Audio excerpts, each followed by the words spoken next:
Gotemas pilsētas ēnās. Nāve valkā baisu smaidu.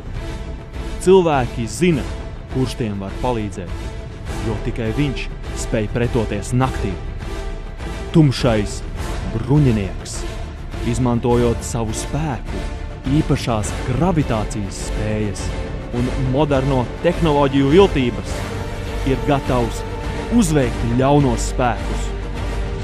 Sikspārņu cilvēks, jeb Batmans, šovakar ir Artūrs Bērziņš. Drosme tagad, taisnība vienmēr, Batmans mūžīgi.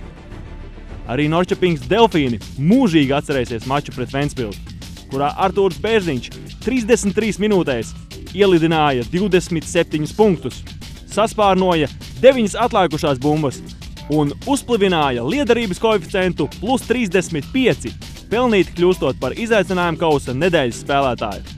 Artūr, nav svarīgi, kas ir zem maskas. Tavi darbi nosaka to, kas tu esi.